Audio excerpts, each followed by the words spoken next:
siapa yang meminjamkan uang kepada seseorang, maka terhitung dia seperti bersedekah dengan setengah uangnya itu. Sebagian ulama hadis bilang selama belum dibayar. Jadi kalau kita utangkan orang seminggu dia belum bayar, maka setiap hari seperti dia bersedekah setengah dari apa yang dia utangkan itu.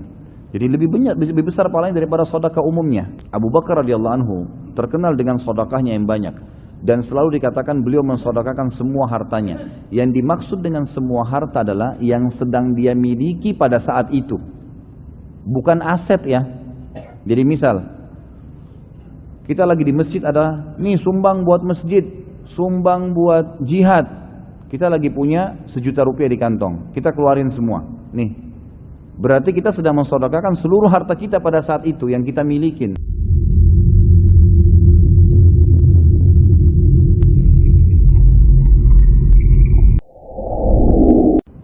Bagaimana hukumnya jika ada teman yang berniat meminjam sejumlah uang kepada saya namun saya tidak memberikan?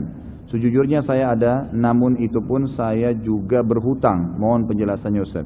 Enggak, kalau hutang ya enggak usah dipinjamkan. Ya, kalau kita memang betul juga hutang, maka nggak usah dipinjamkan. Tetapi kalau kita punya kelebihan, pinjamkan aja, nggak ada masalah. Ya, karena meminjamkan itu masuk dalam sedekah yang berjangka malah, gitu kan? Jadi kalau sedekah umumnya, misal kita keluarin sekaligus nih 500.000 kasih orang, gitu kan? 500.000 itu selesai, udah jadi sedekah, nanti Allah SWT akan kembang biakan. Tapi kalau utang, itu kata ulama double. Selain pahala sedekahnya, pahala memberikan utang juga sendiri. Karena itu juga sedekah, gitu kan? Makanya ada hadis yang berbunyi siapa yang meminjamkan uang kepada seseorang, maka terhitung dia seperti bersedekah dengan setengah uangnya itu. Sebagian ulama hadis bilang selama belum dibayar. Jadi kalau kita utangkan orang seminggu dia belum bayar, maka setiap hari seperti dia bersedekah setengah dari apa yang dia utangkan itu. Jadi lebih banyak, lebih besar pahalanya daripada sedekah umumnya. Makanya sebagian tabi'in ya dinukil kepada kita, mereka itu lebih gemar meminjamkan uang daripada bersedekah umumnya. Kalau orang-orang itu tidak mampu membayar, dimaafin sama dia. Karena ada hadis lain yang berbunyi, kata Nabi SAW dalam hadis Bukhari Muslim, kalau ya, ini tolong akhwat jangan salah paham dengan riwayat ini, kan? Kita ambil positifnya. Saya tidak tahu jawaban yang lain soalnya. Karena kata Nabi SAW, kalau seseorang itu ya memiliki uang, memiliki utang, kemudian dia memaafkan pada saat orang-orang itu tidak mampu, Allah akan lepaskan dia dari masalah-masalah pada hari kiamat. Riwayat lain dikatakan dia akan dipilihkan bidadari pada hari kiamat yang dia inginkan, gitu kan. Jadi ada fadilah sendiri, tapi yang jelas dia bisa dibebaskan dari ya masalah-masalah yang dihadapi hari kiamat. Apakah sedekah seluruh harta tanpa sisa untuk keluarga sedikit pun itu boleh Ustaz? Boleh saja. Karena ini sering dilakukan ya. Yang saya katakan boleh ini karena dilakukan oleh beberapa sahabat seperti Abu Bakar radhiyallahu anhu, Abdurrahman bin Auf radhiyallahu anhu, dan beberapa sahabat memang pernah mempraktikkan, dan Nabi SAW tidak larang.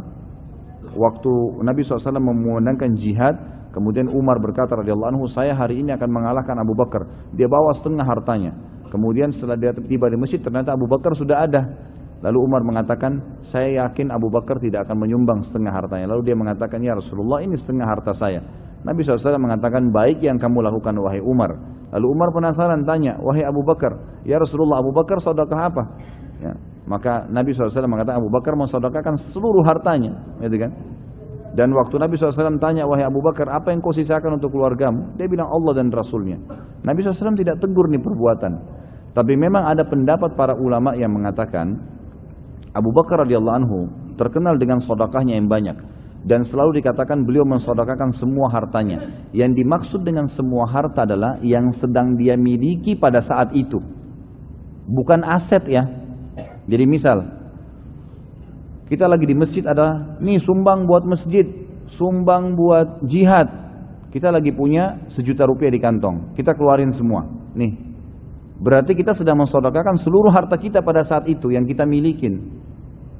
Ini lebih tepat, perilaku Abu Bakar, ulama cenderung mengatakan seperti ini. Karena pada saat Abu Bakar membawa harta yang dia milikin dalam bentuk ya dirham dan dinar pada saat itu, beliau masih punya aset-aset kebun, masih punya peternakan unta dan dan kambing waktu itu. Itu enggak semuanya dibawa ke Nabi SAW, tapi dianggap dia mensedekahkan semua yang dia miliki. Jadi yang dia milikin pada saat itu yang bisa digunakan oleh dia, itu disedekahkan. Jadi seperti itu, Allahu a'lam, yang saya tahu.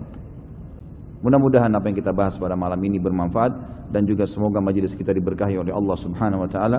Semua yang sakit disembuhkan penyakitnya, semua yang utang dilunasi utangnya, semua yang belum dapat hidayah diberikan hidayah oleh Allah Subhanahu wa taala.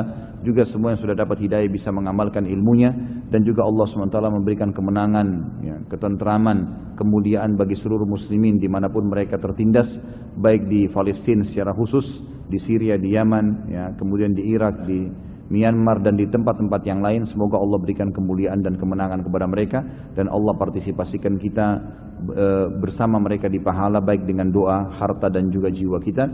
Serta juga kita minta kepada Allah dan tidak henti-hentinya saya ucapkan dalam setiap majelis ilmu ini, dengan kemahamurahannya agar menyatukan kita di surga firdausnya tanpa hisab, sebagaimana Allah satukan kita di masjid yang mulia ini. Terima kasih waktunya ikhwan dan akhwat sekalian, dan kalau ada benar dari Allah, kalau ada salah dari saya mohon dimaafkan. Subhanakallahumma bihamdika asyhadu an la ilaha illa anta astaghfiruka wa atubu ilaik. Wassalamualaikum warahmatullahi wabarakatuh.